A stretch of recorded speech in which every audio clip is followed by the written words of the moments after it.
We are back with the HubScale podcast, where we dive into the minds of security leaders all around the world. This week, we have Gene Fay, the CEO of ThreatX. Thanks for coming on the show, Gene.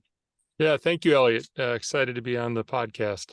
Yeah, no problem at all, no problem. So I guess for everybody or the listeners who don't know Gene Fay, it'd be great to give a quick introduction to yourself. Sure, absolutely. So I've been a CEO of ThreatX for the last 3 years. My overall career has been in B2B software. And over the second half of my career, mostly focused on cybersecurity. So this is my fourth cybersecurity company here at ThreatX. So really enjoy it. And over the last 17 years, have seen the security landscape and the vendor landscape within cybersecurity really change a lot. So I enjoy it. I'm a glutton for punishment.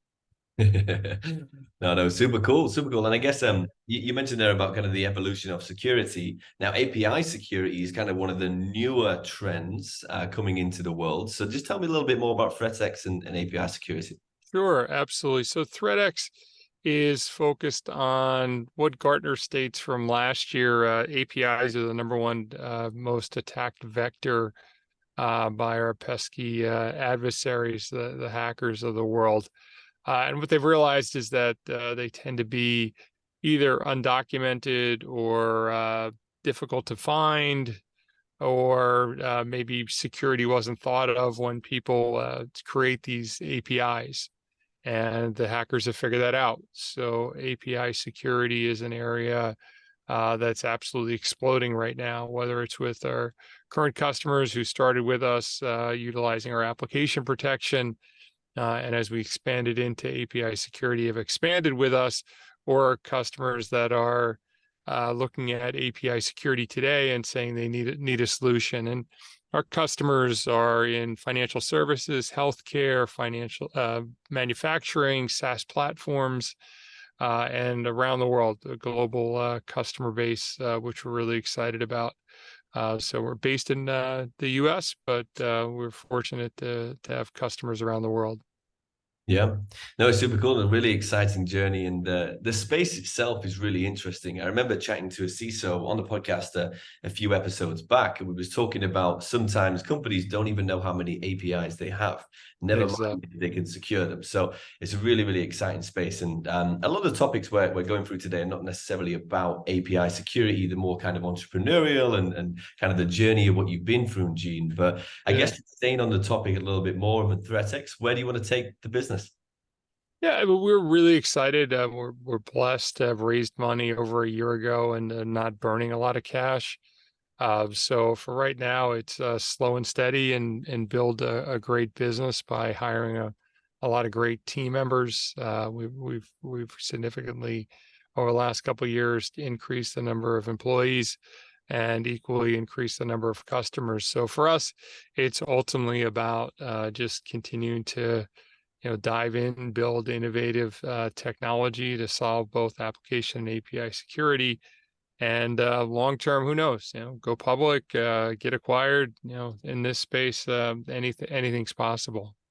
It sure is. It sure is indeed. But yeah, no, brilliant. So I want to take it now into a little bit more of the interesting side in terms of the entrepreneurial side. So I guess in terms of you've been at multiple security startups, but what does it actually take to build a successful security vendor in this world? Yeah, I think it's unfortunately more and more difficult every year to build a successful cybersecurity company. Depending on who you ask, what iBanker, investment banker you talk to, uh, upwards of 4,000 funded cybersecurity companies today. So with that number, which is pretty daunting, because we're probably all selling to the same 35,000 companies worldwide, because below that, they're probably too small to have the need for individually acquiring technology to protect themselves. Maybe a managed service provider or somebody else will protect them. But today, it's probably more difficult than ever because of the sheer number of vendors out there. Let's face it, 4,000 plus vendors are not all going to go public. They're not all going to get acquired.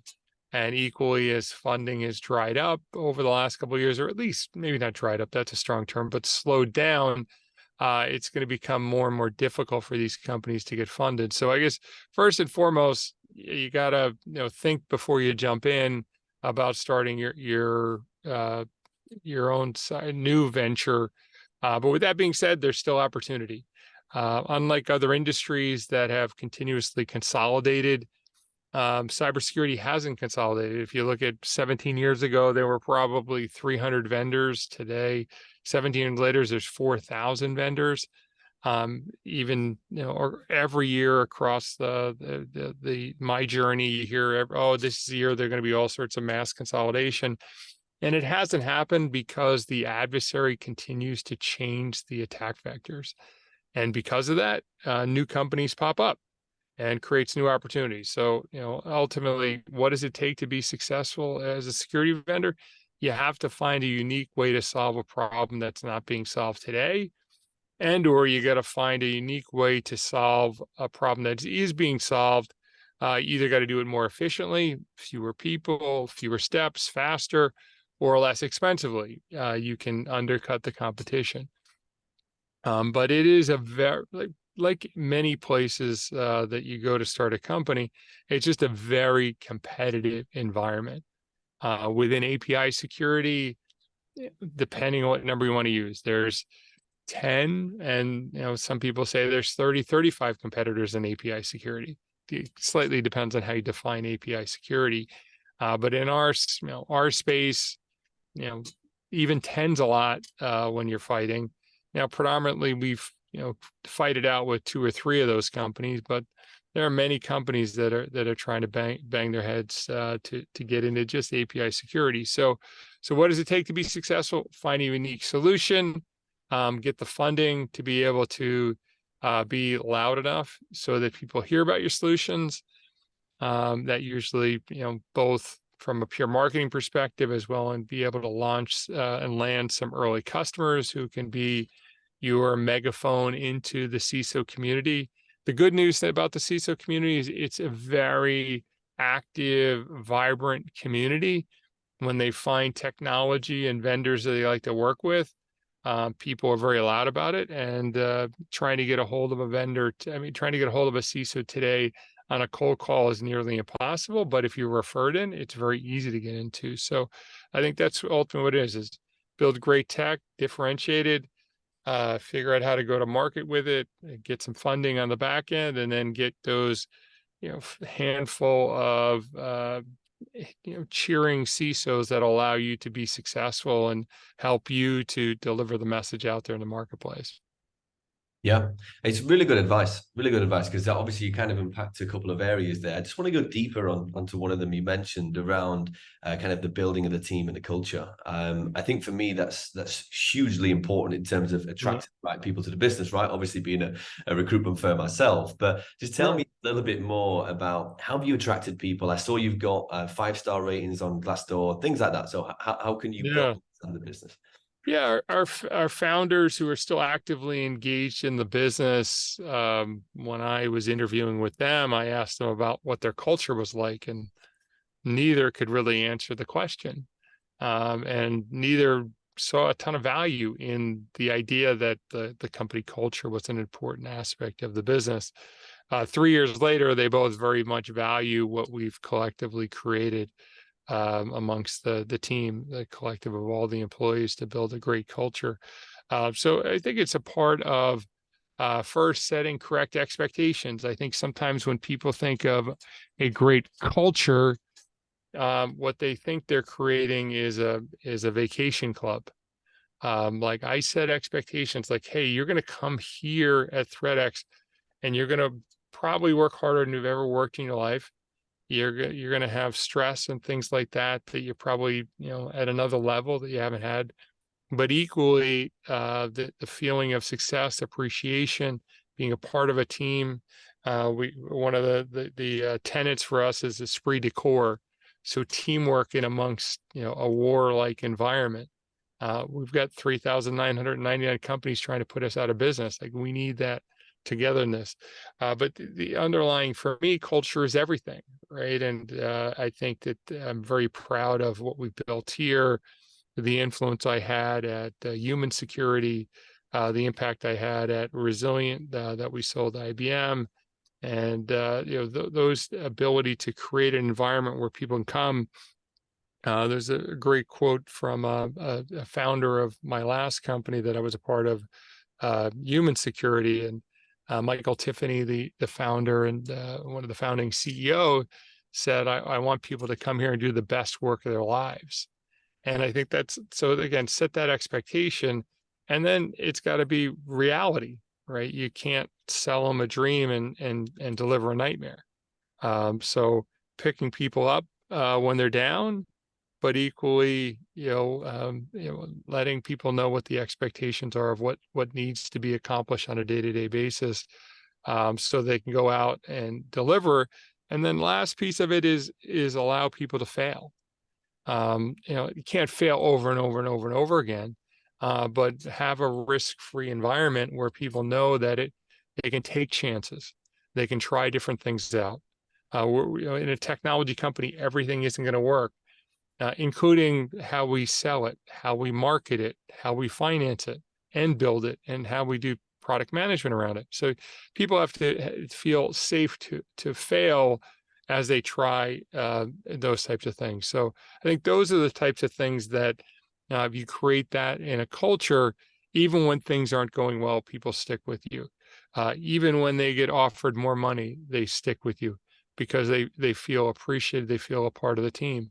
And equally, let people go, right? And I mean, if let people go if that's what you think as entrepreneurs you need to do. But equally, I think of it more of, if somebody comes to you and says, "Hey, look, it's time for me to leave. My journey is going to go a different place." Like, be okay with that. Like, encourage that. No problem. Okay, hey, we're gonna keep on our way. You go on your way, and create lots of ThreatXers out there that are raving fans about how great it was and what a great experience it was. So, bring them in, but let them leave gracefully, as a part of the process. Yeah, I think it's super insightful actually, because you mentioned a little bit there about allowing people to fail. I was reading the Okta's co-founder, his book that he made, Zero to IPO, and he was talking about that exact point in there about allowing people to fail and not kind of punishing people for failing all the time. Obviously, if they're every single day, then maybe, but if Right. on the scenario, then no, it's really insightful stuff. And I want to take it back a little bit because you mentioned 4,000 people. 4,000 companies within security, lots of noise out there, but also everything that's gone on over the past few years, COVID, the war in Russia, and obviously now the kind of the crisis management that everybody's going through. So tell me what it's like and how can you overcome crisis management as a CEO? Yeah, I think it is, everyone expecting them, right? They're going to happen.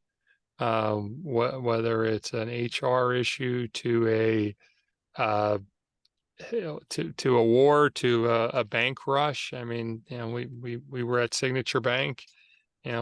One day we feel good because we weren't at Silicon Valley, and next day, there's a bank run of the bank we're in.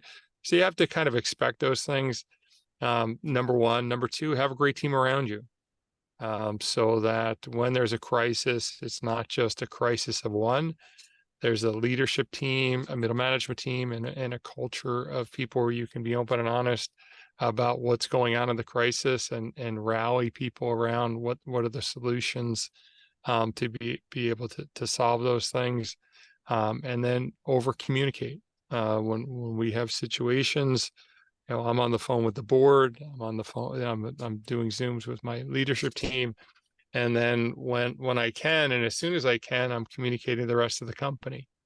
Like, hey, here's what's going on with this situation. Like, and it's been a weird 3 years for me, because of the fact that I started in April of the start of COVID. So three plus years ago, I thought the company's based in headquarters. The official headquarters is in Colorado, though a lot of us now are based in Massachusetts. But 3 years ago, I thought I was going to be out there every week. And it was 6, 7 months before I got there. So there were people leaving, people hiring.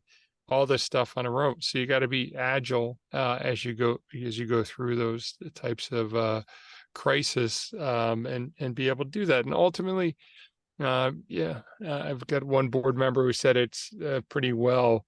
And he says, every crisis, it's probably not as bad as you think it's going to be, but you got to plan for the worst, and then steer people through it. And the last thing that I think about there is we as leaders and those that are CEOs, you've got to be the beacon. You've got to let people know what it is, but equally that it's going to be okay, that you as a leader, you and your executive team are going to be able to steer through whatever darkness you currently have to see the other side. And I've been in situations, fortunate not too much at ThreatX, but other companies where funding was very tight, and CEO was writing checks to make payroll, and helping under his leadership. I learned a lot about how to steer through those types of moments, and let people know, like, hey, here's our problem, here's a solution, and we're going to tighten our belt, we're going to slow down hiring, we're going to do these things, but you have to be able to deal with these things. I don't know of any company. Maybe I've heard that YouTube sold for a lot of money and there weren't a lot of employees and went really quick. So maybe YouTube was the one who was up and to the right and they didn't have any problems along the way. But for the vast majority of early stage companies, they're not overnight successes. They're years in the making and all hard work and lots of mini crises, major crises, that the leadership team and the company needs to deal with. And that's a part of what I think sometimes people forget as executives is when there's a crisis, it's not just a crisis at the leadership team. The team is going to feel it. So how you deal with it, how you communicate with it, how you lead through that is absolutely critical in the success factors. Because if you have a major bump in the road and the communication isn't crisp, or it's inconsistent, or candidly, I've seen people just out and out lie, your team will figure that out and they'll leave. They'll leave in droves when they have a inconsistent or candidly leaders that are lying to their team. Because there's still, even in this market, things have slowed down. There's still lots of opportunity for great employees to find great companies to work for. So our job as executives is be that company and live those principles. Yeah, I think it's super insightful because it goes back to the culture piece. It goes back to the attracting the right people into them roles as well. Because I always say there's two types of people: people who like the early stage vendors and people that don't. Yeah, absolutely. My podcast, I talk about my brother who's been very successful, but a very different career path than mine. We both started our careers at EMC, now part of Dell, early on, and he continued to work for big companies, and he loves it. And when he sells tens of billions of dollars to the federal government, and he wants to be the 4,000th or the 10,000th rep to ever work at that company. I walk into companies where there's no salespeople, like they've never sold anything. And I geek out on the idea of how Salesforce is going to get set up and what the sales process looks like and what's the first couple of cold calls sound like. And so, yeah, I mean, it's just, you have to figure out what you're want to do and what you're passionate about, right? If you have visions of grandeur, you've worked at a bunch of big companies and you want to try a startup, be sure you understand why you want to try that startup. And it can't be just for the stock options that might pay out someday, because they might not. And chances are you're going to take a haircut to go do that startup. So you got to find your passion and follow that career path based on that, because otherwise you might find yourself in a big company for a long time being miserable, and you could have been happier at small companies. Or you take a 20-year career at a big company and you go take a flyer in a small company and you lose all your options and all things that were vested in the big company. You gotta really give that some thought. Yeah. You know, definitely, it's a brilliant advice again, because like I said, the journey, even it's in your family, your brother and yourself, the complete opposite ends of the spectrum, aren't they? But Yeah, yeah, equally successful, just yeah, different paths. yeah. No, no, definitely, Totally different really paths. cool. And I want to talk onto one of the topics. I'm a big believer on this. Hence the podcast that we're doing, and what I've been trying to do over the over the last few months. But building a brand, building a real marketing function within an organization. Social media has obviously been hyped over the past few years. Yeah. But now, in terms of the business side, it's coming into a lot more kind of fruition with things. So, tell me, why do you think it's important to build a brand? Because obviously you're doing that very well as well. Yeah, I think it's an area where you first have to decide whether you have passion to do it or not. Because I've seen it done really bad by people that obviously didn't have any passion. Like, hey, their CMOs said, hey, this CEO's got to build their personal brand, and they create it around things they don't have any passion for. So for me, I simply focus on things that I'm excited about. I love cybersecurity, right? So I love to talk with CISOs and talk with them about their problems, and for me, the other piece of it is I love to try to help people find jobs. So every year I write down my goals, and one of my goals is to find 30 people jobs, and they can't be anybody that we're hiring here. So 30 friends, family, acquaintances, strangers that reach out to me on LinkedIn. I make it my personal mission to try to help them find the job, and that's where I started the Executive Security Podcast. Which, for those that want to check it out, they can go to genefay.com. But I started that podcast with the idea of I get to meet with great CISOs. I love talking with them. I get to meet with great individuals, and I connect them one to one. But I was trying to think, how do you scale that? So when you're talking with Mark Varner at Lowe's, the CISO at Lowe's, how do I can't, it's tough to connect people one to one with him because he's busy. So opportunity for him to talk about what does it take for people to work at Lowe's, and what does he look for when he's hiring people, and what's his journey to becoming a CISO. So I think you have to find things that you're really excited about, and then you have to be willing to put the time in, right? Brands are not built overnight. And if you look at many of the influencers in cybersecurity that have 10,000 plus people on LinkedIn and others, those are built over time, and a continuous, a steady drip of information that you can find that you're passionate about, that can educate and equally entertain. Don't forget the latter. Let's entertain our listeners, our readers, while we're giving them what we deem to be interesting and valuable advice or information about what's going on in the industry. You got to be able to entertain, right? Because people have lots and lots of things that they can be doing with their time. So if you want to build your personal brand and try to create quote unquote following on LinkedIn and other social media platforms, you got to find those things you're passionate about, and then you got to continuously drip that information.